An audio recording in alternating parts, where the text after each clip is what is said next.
Hello everyone, I'm Matt Landis with NGDU. We're very happy to have Victoria Van Voorhis, CEO of Second Avenue Software, as part of both our Serious Games and Education at Google Tech Talk series. I first met Victoria last year at the Games for Change Festival and a learning roundtable with the Department of Education. In both contexts, I was struck by her willingness to talk about not just the vision and possibilities for these types of games, but the practical realities of getting them used in the classroom and getting them used effectively. Victoria brings that rare combination of hands-on classroom teaching experience, knowledge of the realities of publishing and distribution, and innovative approaches to play and learning. Please join me in welcoming Victoria Van Voorhis to Google.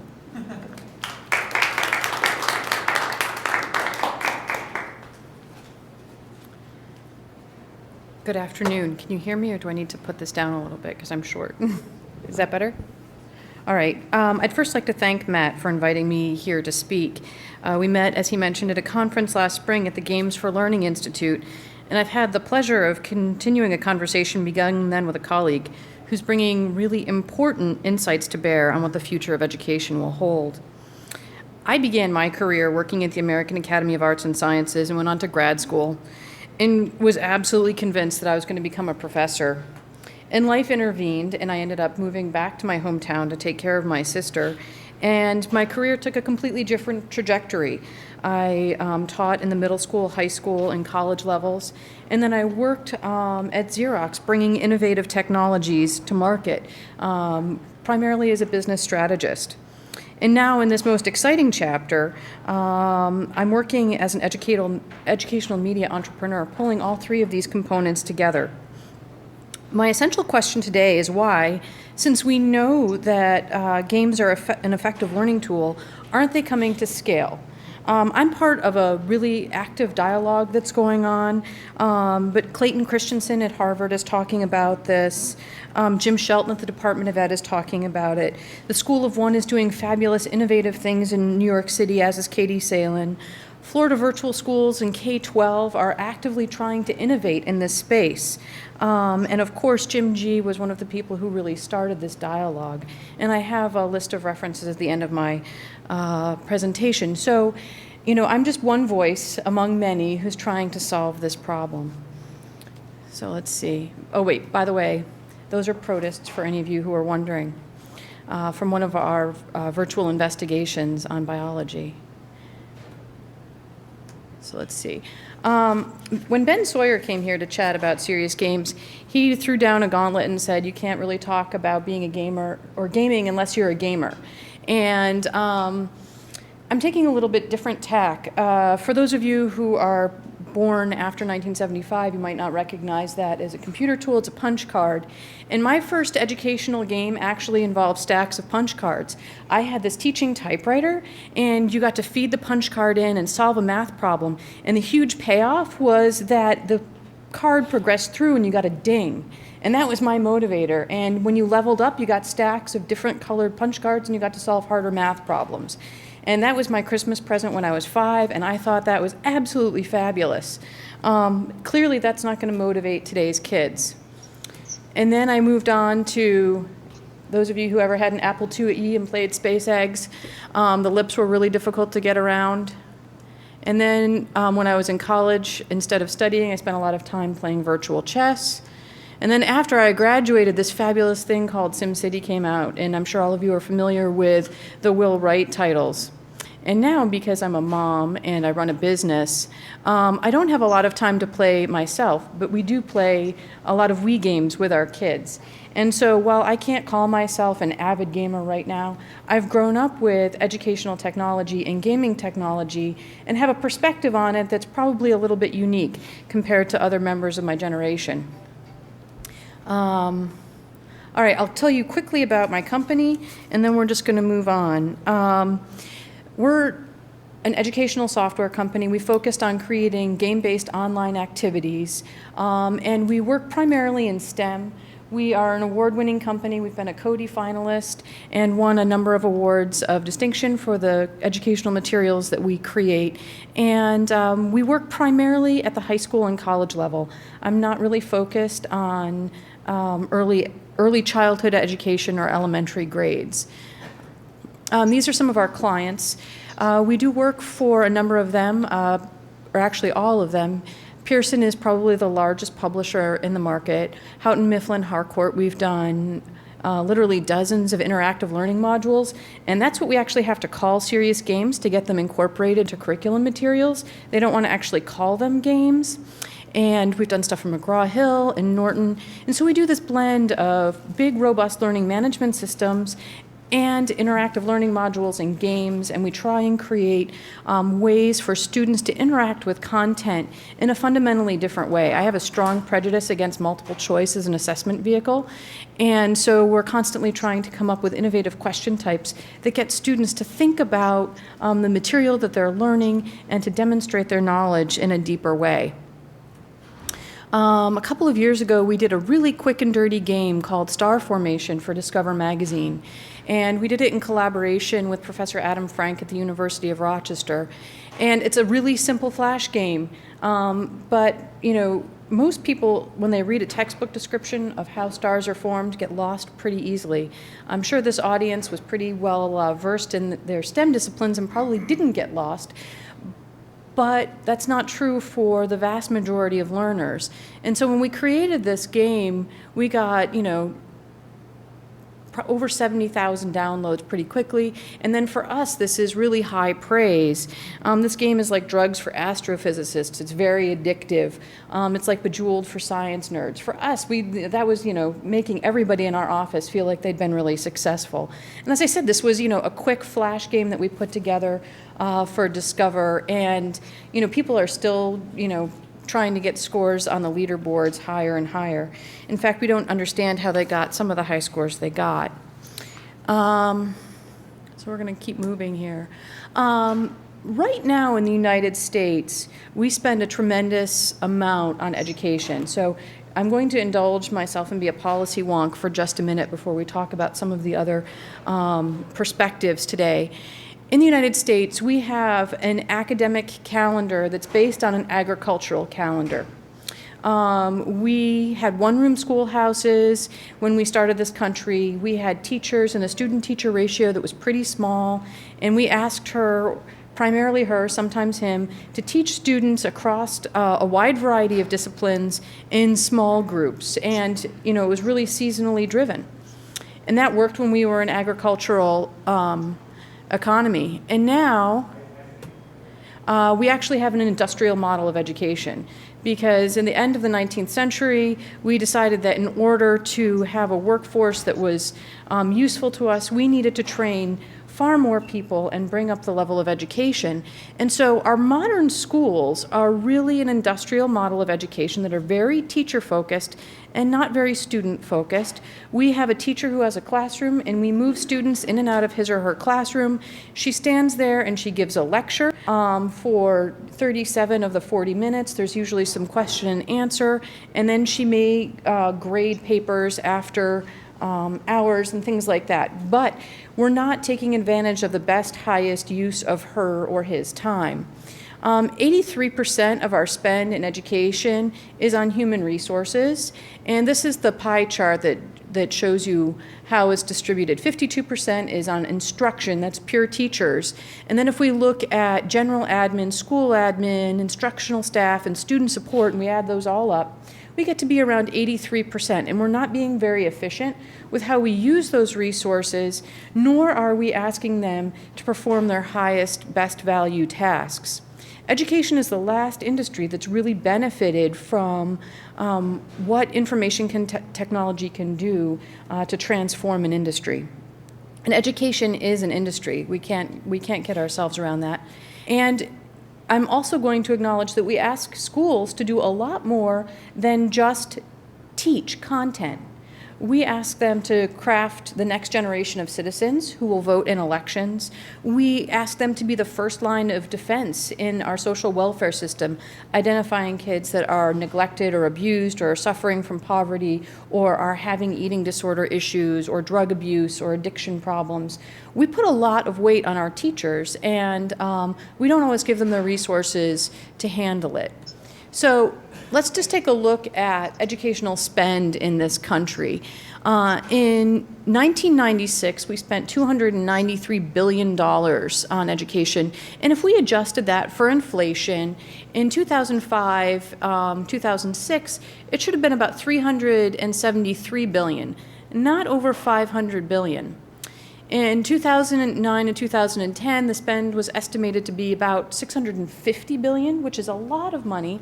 And in 2010, 2011, with increased vigor and focus from the Obama administration, the projections are over $700 billion.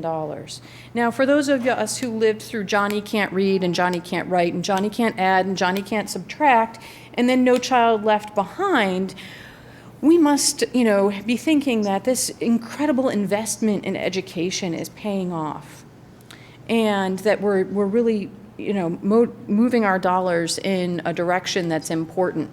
And it is a direction that's important, but we're not getting what we pay for.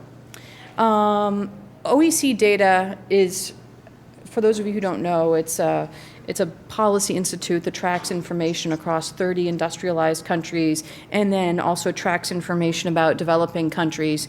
And it's really well vetted. So in 1995 and 96, U.S. students ranked 6th out of 30 countries that we were tracking at that point in math and science. In 2006, U.S. students ranked 24th and 29th in science and math, respectively.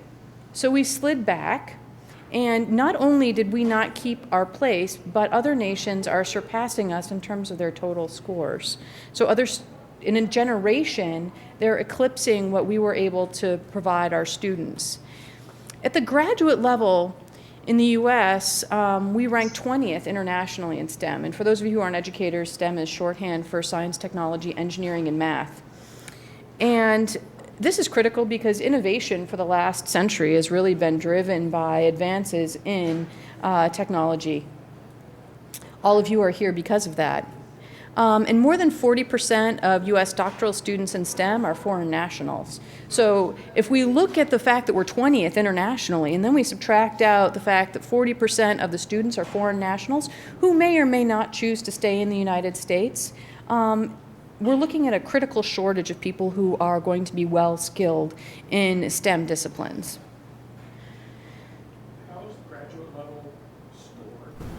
I can understand standardized tests out of high school, but there are a variety of metrics that they, there's tests that we look at, and percentage of students who go on to achieve equivalent degrees in master's and doctoral PhDs in the various disciplines. So in the K-12 data, they're comparing apples to apples, and you bring up a good point in that in the master's and PhD program levels, we're looking at degree completions and percentages of enrollments and those kinds of metrics. All right, so work and play. When we're all little, we learn by playing. And for those of you who sat in a high chair and learned how to use a spoon, your mother or father gave you a spoon and you held it and you threw it on the floor. And your parents picked it up, and they probably weren't quite as germophobic as we are now, and put it back in your mouth and fed you some more. And you threw it on the floor again, and then maybe they wiped it off and handed it back to you. And they said, "Oh, don't throw that on the floor."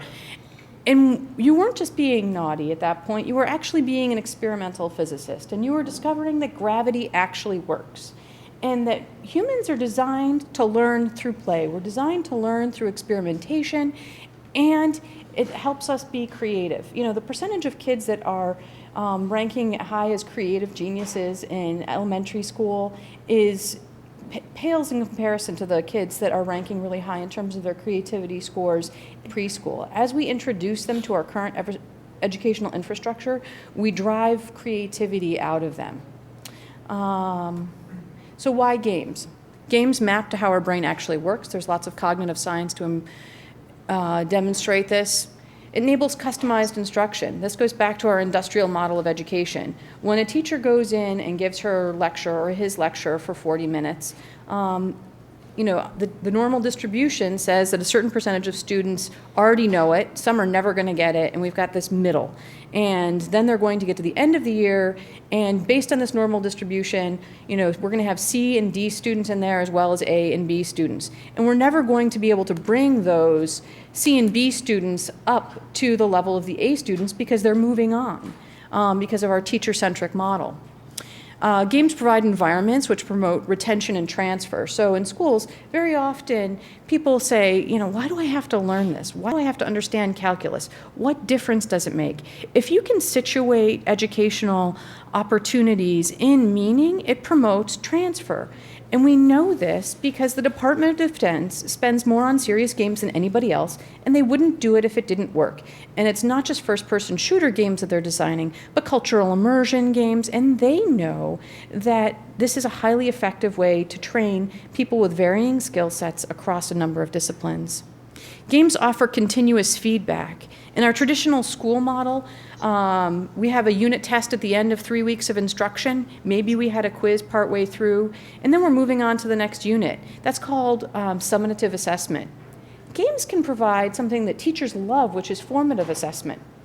And other methods of learning don't really create that right now. A textbook doesn't report back to a teacher that the student read it and understood it. It's an inert object. A game can report that back to a teacher. And then games can stimulate both intrinsic and extrinsic motivation through rewards, challenges, and mastery. So we all play games, and we love them because we get coins, or we get more points, or we get to be on a leaderboard, and we find it motivating. Or maybe we just want to see if we can get to that next level. And part of little kids' vernacular now is leveling up. When my first grader moved up from first grade to kindergarten, he said, "Yes, Mom, I leveled up from kindergarten to first grade." And I realized how pervasive language around gaming has become meshed in our culture. All right, so games or lecture. Mary Lee Mayo at the Kauffman Foundation is doing some really interesting research. And she picked a sample of educational games and then looked at the learning outcomes based on whether compared to lecture. And in all cases, gaming outperformed lecture at the low end 7.2% to over 40% on average. So we know they work. And if they're designed well, they work really well. So 3 perspectives today. I'm going to talk to you as an educator, as a designer, and then as a business strategist. And we'll go on from there. I just want to make sure that I've got some of my notes here.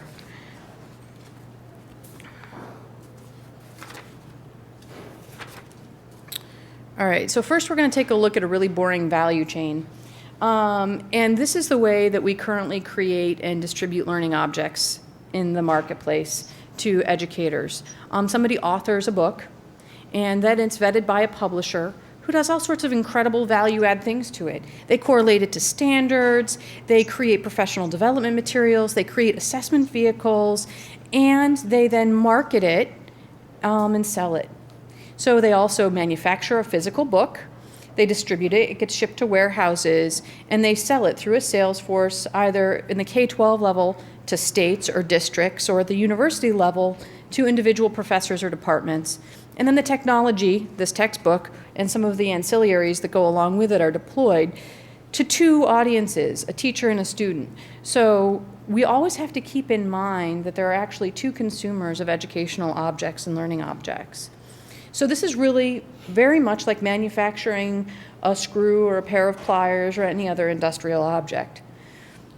And that doesn't work so well when we're talking about digital technology and learning. So my sense is that we're going to have to consolidate that value chain, and we're going to have to actually insert some functions that we don't currently have in the serious games space. We have a lot of originators of content in the world of serious games, and a lot of them die by obscurity. They're in, some professor.edu's webpage, and they get played occasionally, and then their grant runs out and they don't have time to update it, and they don't have any funding because all the browsers have changed and they need to make it compatible, and they haven't bothered to correlate it to standards, and there's no professional development wrapped around it in order to get it used by teachers. And currently, they're not really distributing and selling those actively. There are a few exceptions, and Mary Lee Mayo talks about some of them. But there's really not an effective one-to-many distribution and sales model. And they're not being then deployed effectively to students and teachers. And so right now we have originators, and we don't really have a publish and a distribution mechanism in the value chain as it currently stands for serious games. And I think that is one of the key reasons why they're not coming to scale. So as an educator, I often start with how games will make my students successful. How does any learning object help my student master their content so that they can move on to the next level and continue to have doors and opportunities open and available to them? Because our educational system is really fairly high stakes. You know, in middle school, if you're not getting good grades in your science and math classes, you get tracked out of the honors program. And then by the time you get to college, you're tracked out of calculus. And by the way, you're not going to be able to master any of those engineering disciplines. And, you know, we like to think that we give an equal education to everybody in this country. We don't. And we close doors very early, even though we don't have the formal structures that some of our European counterparts have. Wait a minute, we lost something. Come on, come back. Oh, I'm hitting the wrong arrow. Come on.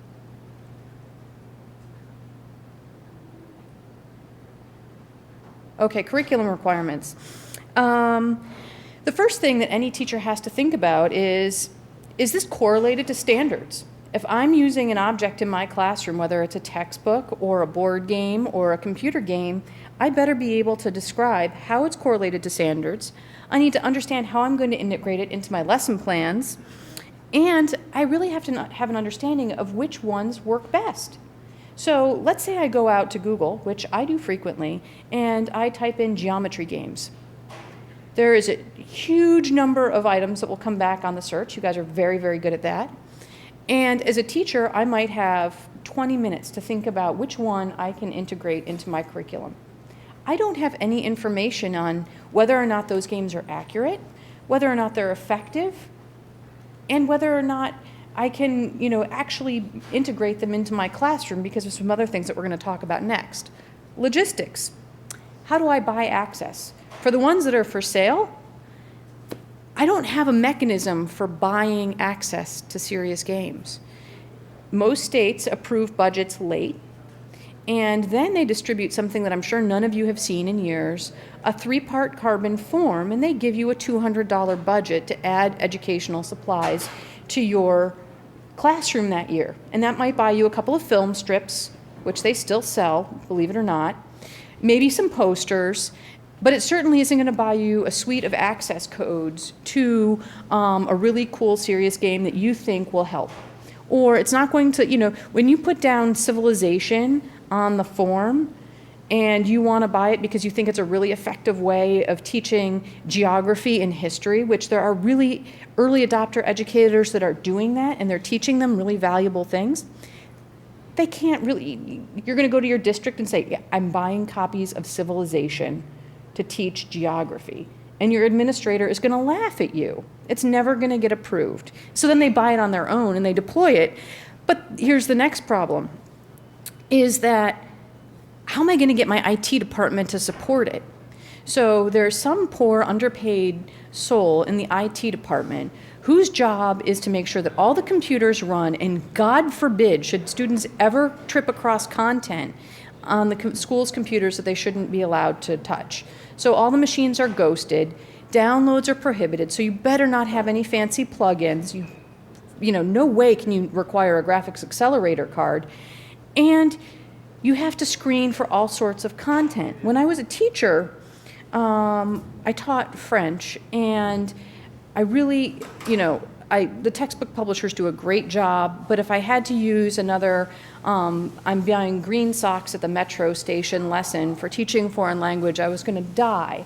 And I really wanted my students to have the opportunity through the internet to look at authentic sources of information. And so I gave this assignment to my, they were either freshmen or sophomores in high school. They got to pick a topic, and then they were supposed to identify 3 sources in the relevant target language that were authentic. And one of my students, April, came back to me 3 days into the assignment in absolute tears. And she had picked what I thought was a relatively innocuous topic, French bread.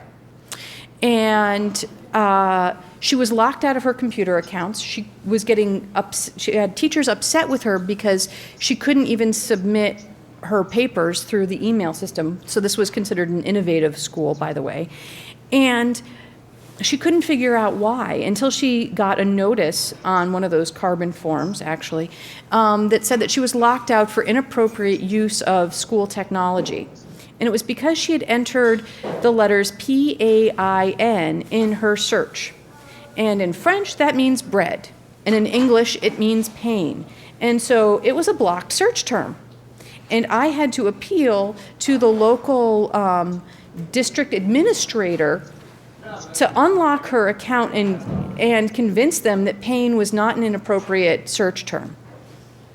And so it's those kinds of logistical challenges that teachers face. So if you have a serious game that has content that's going to be considered at all questionable, you're going to have problems. And then, if God forbid you ask them to go out and do some web quests and use the internet to find materials, know that many of the search terms are going to be blocked by internal filters. The next thing is support. Has anybody else done this? Is there a community of practice around it? Has it worked for them? So let's say I've got this great serious game that I want to integrate, and I don't have anybody to talk to about how to do it. I don't know if they used it at the beginning of the lesson or if they used it as a substantive experience. Do I use it as independent practice? If I assign it as independent practice, now I have to have all my students have access to it after hours. And I have no idea what kind of technology infrastructure they have at home or at their public library. And if I assign it and some of my students can't do it and I grade it, now I'm in trouble because I've just participated in the digital divide. And that will bring woe unto me from my administration. Attitudes. How do I convince parents and administrators that these are valid learning objects? Some parents have a 0 screen time policy, which shocks me. I agree that kids need to be outside, they need to play. My kids have used computers since before they could talk, which I'm embarrassed to admit. But, that was part of their environment. I didn't feel it was appropriate to shield them. But there are other parents who feel equally strongly that kids shouldn't have any screen time, or it should be limited to 20 or 30 minutes a day because of obesity, because of developing critical thinking skills, and people don't see how games fit in this world as learning objects because they haven't been taught to think about them that way. It's just a game. You're only playing. And we've disconnected play and learning so much that we have generations of people who think that those two things are antonyms. Okay, classroom management. All right, so classroom management is totally tricky. You've got 25 kids, maybe they're 13 years old, and you're a full generation older than they are. And they are all digital natives. I'm sure all of you know about Mark Prensky's concept of digital immigrants versus digital natives. In my office, I'm definitely a digital immigrant. My developers mock me because, I can't play games, and I, ask them to help me with certain things. And if you're a teacher and you have 25 kids that you need to manage and control, if you try and deploy an educational game and you can't make it work, you have just lost all credibility. You will have chaos visited on you for the next half an hour, and you're going to be in big trouble. Assessment. How can I tell if it's working? So I assign games. How do I know that it's actually having an impact? And what role does formative assessment play? We, as a teacher, if you're going to assign it, you have to be able to demonstrate that somebody actually learned something from it, or they're going to question the value of why you assigned it. And we're going to talk more about that when we get to the design phase. Okay, So now we're going to talk about use cases and work and design. So we've got 2 slides, and I divided them between work and play in terms of designing a serious game. Here at Google, you guys all understand that you have to begin with the user in mind. Many serious games aren't developed by people who are focused on actually creating games for a living. So they don't do some of the basic blocking and tackling that all of you do. They don't have a use case. They don't know if it's for small work groups, if it's for individual practice. Is it technology focused? Or is it user focused? Mayer and Clark are 2 cognitive scientists that have looked a lot at educational technology, and there were people who thought that radio was going to be the end of public education as we knew it, and it wasn't, and it's because we were always focused on the technology and not the student. And we didn't really have a good way of adapting that technology to the classroom. Okay. Does the serious game have a clearly defined educational objective? And do I have a content map? Have I tied it to standards or state standards or Common Core standards? Right now there are 50 different states in this country, not to mention the international opportunity that serious games present. They all have different standards, and they're all equally quirky. When we were doing one set of development materials, I got to see the quirkiness on the left and the right. We had to teach evolution without mentioning Darwin, because then it wouldn't be adopted in states like Kansas. And when we were doing a unit on respiration, and we were talking about different methods of respiration, we actually had an amphibian jumping into the water. We had a really cool 3D animation of a frog, and there was a cut scene to like respiration in this amphibian. And some reviewers in California came back and said we couldn't use that because the frog wasn't wearing a life jacket and we weren't promoting water safety. And we said, but it's an amphibian. That's kind of the point.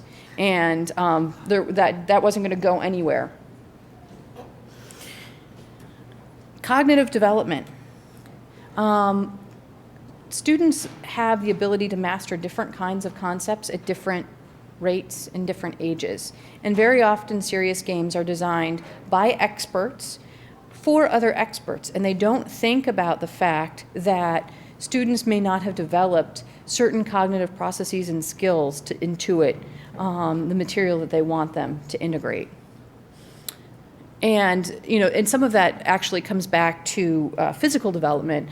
Toby Solonier, who runs First Playable Productions, talks about how she has to design with motor skills in mind for different age groups. So when you get to high school, they've all got twitch speed responses.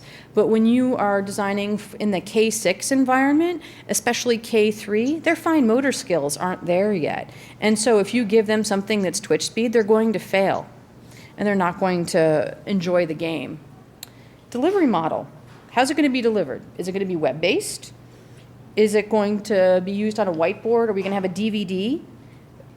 People are still actually distributing content on CD-ROM and DVD. Is it going to be for a handheld device or a mobile phone? The United States is way behind Europe and even many African countries in the integration of cell phones into the educational setting.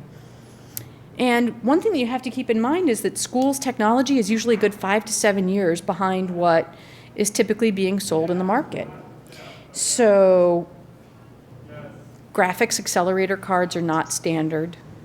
The processing speeds are smaller, slower, and the bandwidth opportunity that they have is, sometimes it's like sipping data through a cocktail straw, because they're sharing it across an entire school. So you've got to be able to really think about how to minimize your download and optimize your use of that data stream.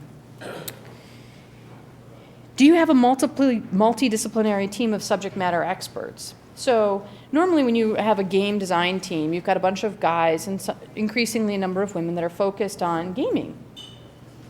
If you're doing a serious game, you need an instructional designer. You need a subject matter expert. You need to be able to actually have game designers and artists and illustrators and people who can help you develop the narrative arc. And they need to be able to effectively collaborate. One of the things that we've spent a lot of time on is creating that collaboration mechanism. And assessment. How can I tell if a player is learning? Is it SCORM compliant? Do any of you know what that is? It's a Department of Defense standard for shared content objects. And the whole idea is that they're supposed to be reusable and be able to report data out about whether or not somebody's learning. And then how do I demonstrate efficacy?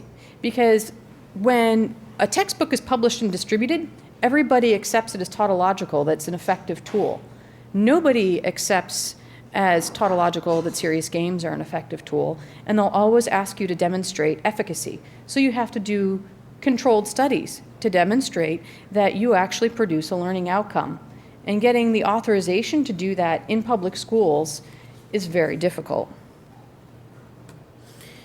And then you have to tie it back to standards, which we've already beaten to death. Okay, play design.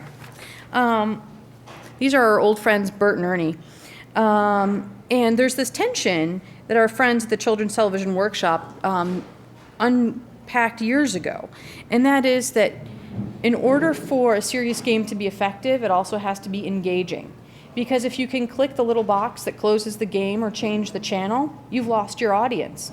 And so you have to marry effective content that's well designed pedagogically with fun. And if you don't do that, you're totally out of it. So what helps drive fun? Narrative and context. Genre. Is it a puzzle game? Is it a first-person game? Is it an adventure game?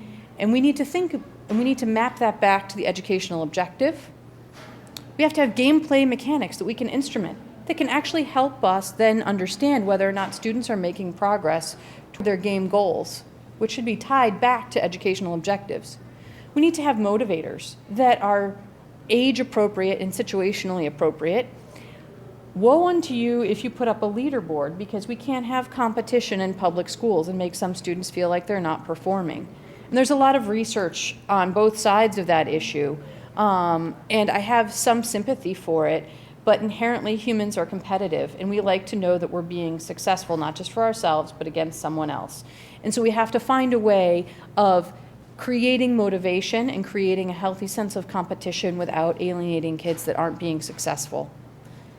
And we can do that because we can adapt and help them achieve mastery learning through gameplay. Gender. In the entertainment industry, games initially were very gender divided, and the lines are blurring now somewhat, and more games are being played by both men and women, boys and girls. In the K-6 space, not so. And again, Toby, who's at First Playable, she's PhD scientist, incredibly accomplished, very outspoken, wanted to do like gritty games for girls. And when she got to play testing, she discovered that the more pink and sparkles that she put in, the more they liked it. And that just absolutely dismayed her. But there's a big gender divide in kids in the K-6 space. There's a lot of friction and tension around it in middle school. And then in high school, some of those lines start to blur. Assessment. We've talked a little bit about assessment. We need to understand whether or not games are actually teaching, and then we need to be able to demonstrate through scores or other criteria that they're actually learning. And so we need to integrate assessment either in the game itself or in post-game opportunities. And then we have to have play testing, which is a lot of fun. We have students come into our offices all the time to play test. The other play tester that we can't forget about, though, is the teacher. Because if we don't have teachers come in and play test and get their feedback, it's not going to be effective when it's deployed. And we have to, after we've done all this, we have to find ways to make it fun. So creating effective and fun serious games is really a challenge. So now I'm going to talk to you as a strategist. I'm sure many of you know Jeffrey Moore's crossing the chasm theory, end of the 90s, beginning of 2000. He was talking about how technology innovations go from people who are on the bleeding edge to mass adoption. So, at this point, cell phones were not ubiquitous, and now, everybody has a cell phone. Laptops were not ubiquitous. Now everybody has a laptop. And we've all seen how technology goes from being, at the margins to the mainstream. And right now, we're on the other side of his chasm. There are early adopters and there are some visionaries out there, But we haven't found a way to cross that chasm and get it to where the majority of people are willing to accept and play play games to help learn. Yep. I would argue that for the last 10 or 20 years, there's been a lot of people who say, yeah, we're right at the same place. We've got early adopters who are doing stuff, and not as many of them as we have, but we still haven't gotten up the hump. No, we haven't. We haven't gotten up the hump. People would have said we're just on the verge of it. Right, and we've spent... AI is 20 years away. Exactly, and we've spent $60 billion putting computers in classrooms, and we haven't demonstrated any improvement in educational outcomes for that investment. And I think it's because the games that we're designing don't meet the standards that we need to have in order for them to cross that chasm. We don't have good professional development materials around them. We haven't tied them to standards, and we haven't demonstrated efficacy. All of those things are incredibly expensive. And serious games have been incredibly underfunded. And we're going to talk a little bit about why that is on the next slide. So for those of you who've read Michael Porter, he has 5 forces, and we can talk a little bit about this. Over the past few years, there's been heavy consolidation in the publishing industry, and they've got they've got huge market share, and they don't have the workflow, the infrastructure, or business model to support game-based education. Because I have a lot of publishing clients, and they're really trying to do right by the educational system. They made a couple of strategic blunders early on. One is that they still see the textbook as the core learning object, and they decided to give the digital media away for free. As marketing spiff, we'll give you all this virtual content if you adopt our textbook. And they didn't find a way to effectively monetize the investment that they were making in digital technology. So it stayed at the margin. And as the current suppliers are really tied to innovating for their current customer base. And so it's inherently incremental change. So if they do a focus group with a bunch of teachers who are used to teaching the way that they have been teaching for the past 20 years, they're going to get feedback that suggests that incremental change is the right thing for them to do. Current customers are tied to the status quo, and here the customers are educators. And they're really afraid to cannibalize their current mode of education, because they're afraid that it's going to displace them. So I am going to find a way to integrate technology in the classroom that doesn't displace me as an educator, because this is what I do and this is what I'm passionate about. And so they haven't been given the freedom or the opportunity to think about how they could effectively deploy educational technology in their classroom without putting themselves at risk. We have fragmented customers with competing requirements. We've got 50 different states, Common Core standards. The Common Core is something new, but we haven't really implemented it yet. And so you're trying to create materials that you can market across the country. But you know what? There are different textbooks for teaching geometry for New York State and Texas and California. Different textbooks for teaching geometry. I think we'd all agree that the basic principles of geometry are, well documented. But every state has its own riff on how they want to see it taught. And so the cost of creating content that is specific to different states is very high. New entrants into this market are disaggregated and really poorly funded. So if you have a professor that has this fabulous, serious game, they don't have a community, and they're totally underfunded. Maybe they got an NSF grant. Grant runs out. They don't have a way to take it to market, and it sits there and it dies on the vine. So how do we incent innovation in an essentially closed system? One of the things that is really frustrating for us is we spent this last year working with a major publisher who's trying to be part of the solution. They're a really valued client, and we spec serious game with them for about a year that was going to support multiplayer collaboration. And we really struggled to find a way to do the development for about $500,000. $500,000 is not much when you're talking about software development. This publisher killed the project because they didn't think that they would get enough textbook adoptions to cover the cost of development. So they're tying this development of new technology to whether or not they continue to market and sell their analog bread and butter, which is a textbook. All right, so I'm just about to wrap up here. I showed you the value chain before, and right now, the reason I have this broken out into the different pieces is because the value chain really isn't an integrated value chain yet.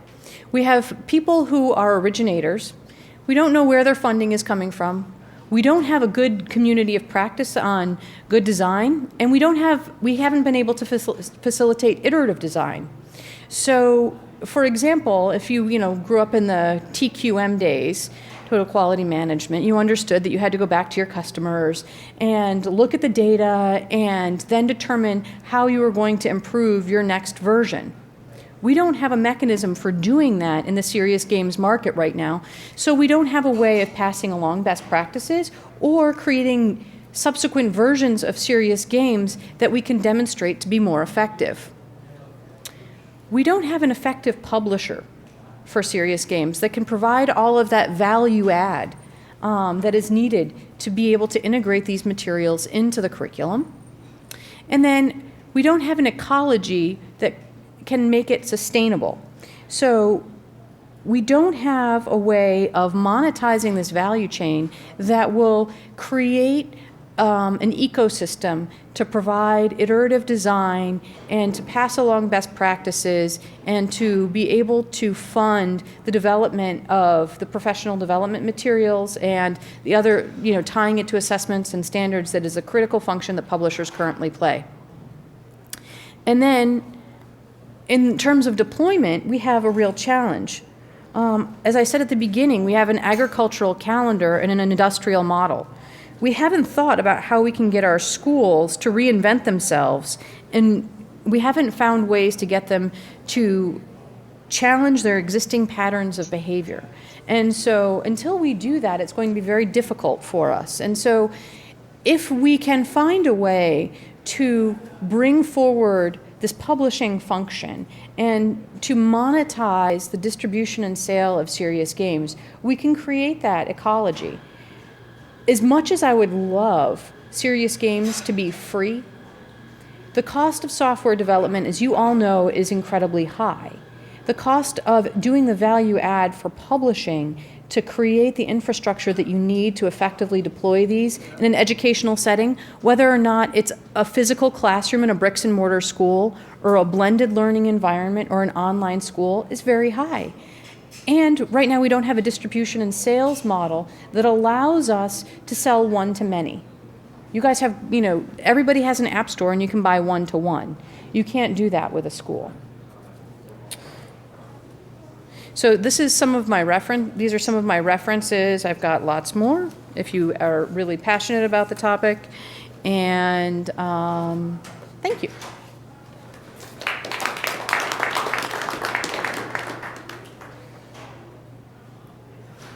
Thank you for coming to Google, and thank you for your lecture. I thought it was very well organized. So, my question is, what are some of the best examples of...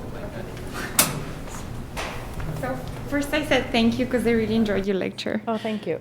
What are some of the best examples of serious games that you have looked at, and what are some of the best in breed things that you really think other people can learn from in terms of game design and effectiveness? Well, I think the person who's done the most is really somebody who sits at the intersection of edutainment, and that's Will Wright. The simulations and the gameplay that has been created there is phenomenal, and they've been adapted to the classrooms many times. There are a number of other serious games that are out there. Yville has a lot of traction. It has a corporate sponsor, but honestly, it's painful to play, and it's considered one of the leaders. I mean, it's painful. So we have to find better examples. I have one more question. Out of those examples, or out of all the examples that you know of successful serious games, which are the ones that have gotten the widest adoption from the most school children, parents or schools, and why? Okay. There are a couple of games that have had wide adoption. Yville has, millions of players right now. It's been supported by a corporation, and so it's had more funding than many other serious games would have. But like I said, it's painful to play, and it's been a direct consumer play. It hasn't been direct to school, so it's part of the informal education process. And what was I'm sorry, I forgot the second part. What is the widespread and why? Most widespread and why? Okay, so it's the most widespread because it's had corporate sponsorship. It's been a direct-to-consumer. It's not very effective. The other material that I think has gotten a lot of traction is Brainpop. They're doing a really great job, and they've created very small, bite-sized lessons that are easily integrated into a classroom. And they're not very, they've done a good job of making them easy to digest, and they are a snack-sized game, not an episystemic game. And so there's traction for some of those snack-sized games, and there's tension, though, around the desire to create episystemic games, which could really create an entire course inside gameplay that has great context. So let me suggest what the other side of the chasm might look like, partially based on what textbooks look like. I've read some number of future fiction books where people talk, just as an aside, people talked about, oh yeah, we all played that educational game as a kid. That it was simply a part of the common context, just like, oh yeah, we've figured out what the 5 parts of a flower are. Everybody did that in 3 different grades. It's a common cultural reference. Like we all knew Right. the theme song to the Brady Bunch once upon a time. Right. So, and the other thing you said surprised me was there are like 3 or 4 different geometry books. Well, I was actually surprised that you said there kind of implicitly ought to be only one. But once you get the kind of scale that you have for books, software distribution is practically free by comparison with the cost of producing a physical book. Yes and no. I mean, there's the software as a service is expensive to support. You all have software sitting on servers, and you have to pay for those servers. You have to pay to maintain them. Browsers and operating systems change. Technology becomes obsoleted very quickly. I could not have done my presentation today on a 3.5-inch floppy. So as textbooks are a really cheap, effective piece of analog technology, and the spine was the first intellectual property protection. Digital content requires tending and care that a textbook might not. Textbooks, however, do have a life cycle that's driven by a business model around adoptions for states or major universities. And all of those states and universities compete with each other to get the best textbook materials in the publishing world. Can I just check to see if there are any questions on BC?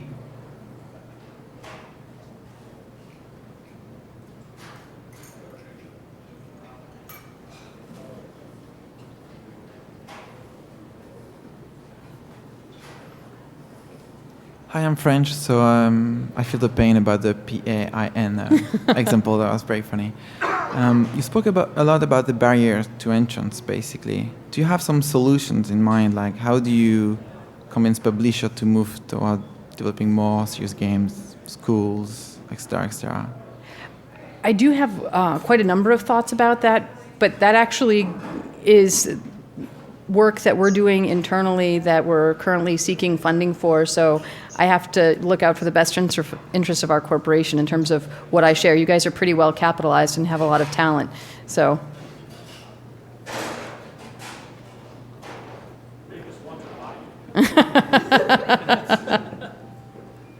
We can talk about that later. I have a quick question. I'm a teacher. I'm just here for a couple of years. And I taught math, and I've been working with some math curriculum while here. And it seems that one thing in math, and probably a lot of other subjects, that can be an issue is that, in my mind, games, in a sense, a fun game would cover more than one topic. Like, if it's hard to make a really fun game on calculus, that involves the slope of a line only. But the way schools are is that you kind of go topic by topic, and even within math, there's not like a lot of integration, and there's definitely a lot of lack of integration between math and science, and some other subjects that go together very well. So has that been an issue, do you think, with adoption? Like, how do you get... It's absolutely an issue, and it goes back to the decision makers and the purchasers and the way they evaluate learning objects. They look at learning objects from exactly the perspective that you're describing, topic by topic. Did you teach somebody how to calculate slope? They don't look at whether or not somebody has an integrated set of skills that can demonstrate their mastery of this set of principles.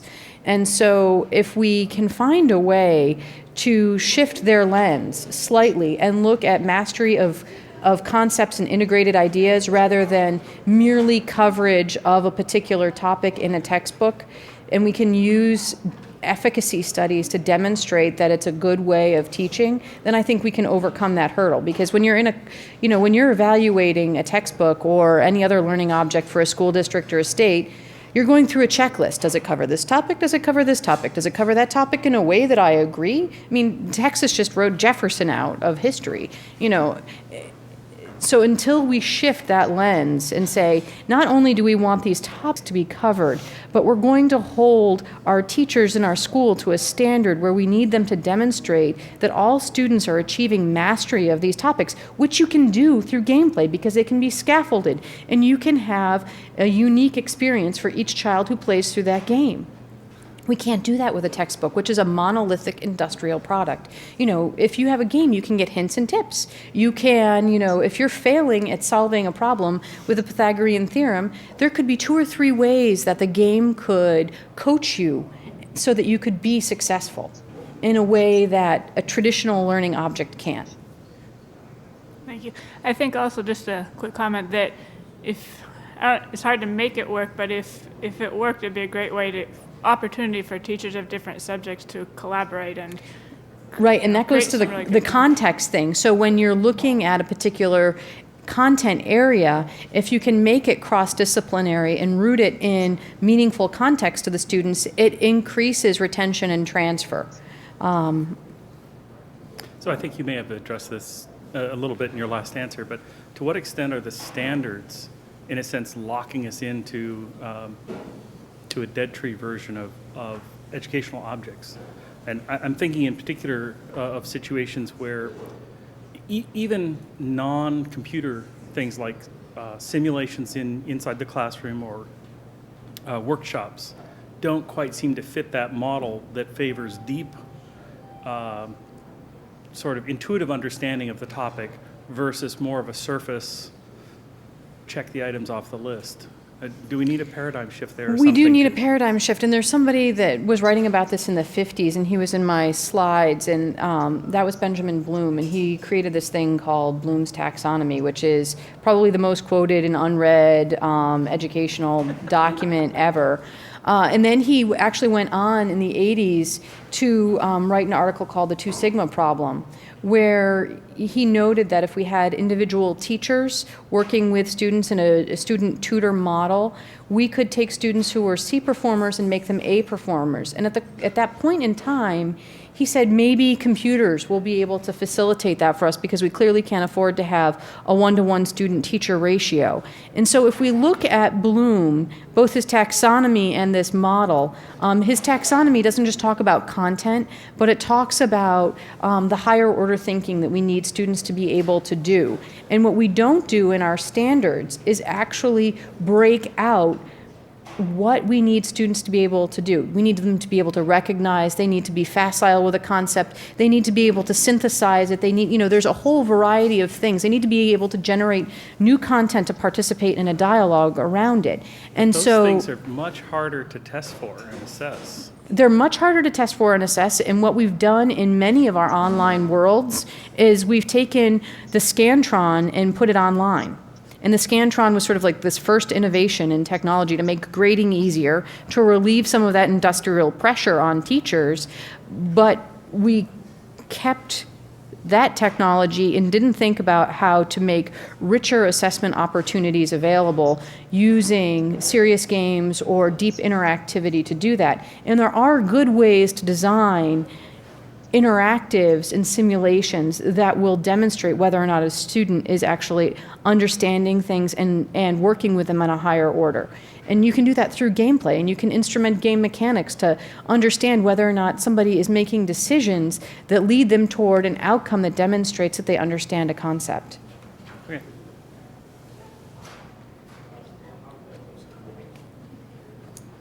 Thank you very much. Thank you. It was a pleasure.